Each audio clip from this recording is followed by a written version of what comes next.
بڑا طبقہ وہ ہے جسے پتہ ہی نہیں کہ خود ہماری اولاد کیا پڑھ رہی ہے، خود ہماری بیٹیاں کہاں جا رہی ہے، خود ہمارے گھر کی مستورات کن تعلیمات کو پڑھ کر متاثر ہو رہی ہے۔ اگر ہم نے توجہ نہ دی تو کل کو خود ہم اپنے ایمان کے جواب دے اور اپنی اولاد اور اپنی مستورات کے ایمان کے جواب دے ہوں گے۔ قرآن کریم نے ہمیں حکم دیا ہے، یا ایھا الذین آمنوا قوا انفسکم واہلیکم نارا۔ خود ہماری صرف ذمہ داری نہیں ہے بلکہ ہماری ذات کی ذمہ داری کے ساتھ ساتھ ہماری بیوی، ہمارے بچوں اور ہمارے گھر کی مستورات، ہمارے خاندان کی ذمہ داری بھی اللہ نے ہمارے سر ڈالی ہے۔ اس لیے قرآن نے صاف الفاظ میں کہا، یا ایھا الذین آمنو، اے ایمان والو۔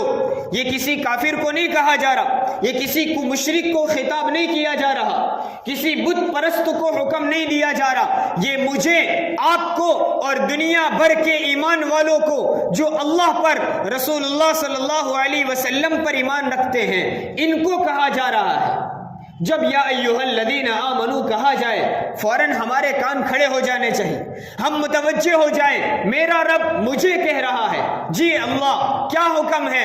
اللہ کے حکم کے سامنے ہم لبیک کہیں۔ اللہ کہہ رہا ہے، قوا انفسکم واہلیکم، تم خود تمہاری جانوں کو بھی بچاؤ اور تمہارے گھر والوں کو بھی بچاؤ۔ کیوں اللہ؟ کس چیز سے بچائے؟ کیا بات پیش آ گئی؟ کون سی مصیبت آنے والی ہے؟ اللہ کہہ رہے، قوا انفسکم واہلیکم نارا، تم اپنی ذات کو اور اپنے گھر والوں کو جہنم کی آگ سے بچاؤ۔ جہنم کی آگ سے کیسے بچائیں گے؟ کیا کریں گے تو جہنم میں جانا پڑے گا، لہٰذا وہ کام کو چھوڑ دے تاکہ جہنم کے عذاب سے بچ جائے۔ اے اللہ، تو نے ہم کو کہا نار سے، جہنم سے، تیرے غصے اور غضب سے ہم اپنے آپ کو بچائیں، اپنے گھر والوں کو بچائیں، تو وہ بچانے کا راستہ کیا ہے؟ کون سی چیز ایسی ہے جس سے ہم کو یہ عذاب ہو سکتا ہے؟ اللہ نے کہا، وَمَن يَرْتَدِدْ مِنْكُمْ عَنْ دِينِهِ، جو شخص اپنے مذہب کو، اپنے دین کو چھوڑ دے گا۔ کون سا دین؟ دین کس کو کہتے ہیں؟ مذہب کون سا مقبول ہے؟ اس کو بھی اللہ نے صراحتاً کہہ دیا، ان الدین عند اللہ الاسلام۔ دنیا بھر میں جتنے مذاہب چل رہے ہو، جتنے لوگ جس کسی کو اپنا معبود سمجھتے ہو، یہ سارے دنیا والے اپنے اپنے مذہب کا جو نام رکھے، جس کو خدا مان لے، قرآن کہتا ہے یہ مذہب کوئی مذہب نہیں، یہ سارے خدا کوئی خدا نہیں، یہ سارے معبود کوئی معبود نہیں، مذہب تو صرف ایک ہے، ان الدین عند اللہ الاسلام۔ اللہ کے نزدیک مقبول، پسندیدہ، کامیاب مذہب صرف اور صرف اسلام ہے۔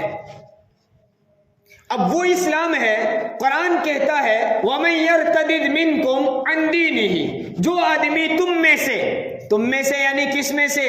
تم مسلمانوں میں سے، تم ایمان والوں میں سے، تم اسلام پسند لوگوں میں سے، تم اللہ کو ماننے والوں میں سے، تم رسول اللہ صلی اللہ علیہ وسلم کا نام لینے والوں میں سے، اپنے آپ کو مسلمان کہنے والوں میں سے جو آدمی من یرتدد منکم عن دینہ، اپنے دین سے، اپنے مذہب اسلام سے، اپنی میں اس اسلامی تعلیمات سے پھر جائے گا، جو اس مذہب کو چھوڑ دے گا، کیا ہوگا؟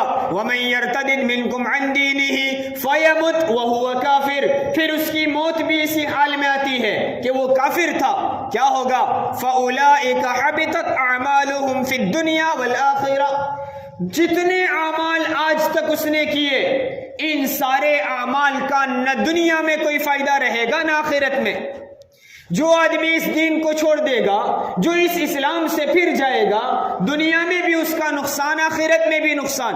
جتنے اعمال پیچھے کیے ہیں اس کا کوئی نفع نہیں۔ کیا نقصان ہوگا؟ کل تک کلمہ پڑھتا تھا، کل تک اللہ کا نام لیوا تھا، کل تک اپنے آپ کو مسلمان کہتا تھا، اگر اس نے اس مذہب کو چھوڑ دیا، سب سے پہلا دنیاوی نقصان اس کا ہوگا کہ وہ مرے گا، اگر کفر کی حالت میں مرا ہے اس کی جنازے کی نماز نہیں پڑھی جائے گی، اگر وہ کفر کی حالت میں مرا ہے دنیا ہی سے اس کی سزا شروع ہو جائے گی۔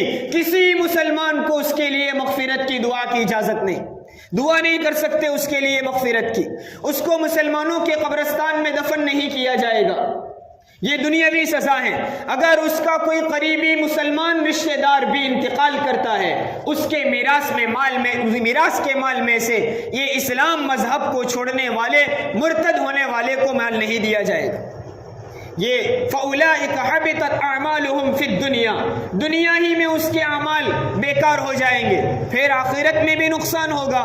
کیا نقصان ہوگا؟ أُولَٰئِكَ أَصْحَابُ النَّارِ، یہ وہ لوگ ہیں جو جہنمی ہیں، ہمیشہ کی جہنم میں ڈال دیا جائے گا. ہم فیہا خالدون، کبھی اس سے نکالا نہیں جائے گا، ہمیشہ جہنم کی وہ بھڑکتی ہوئی آگ میں اس کو رہنا پڑے گا.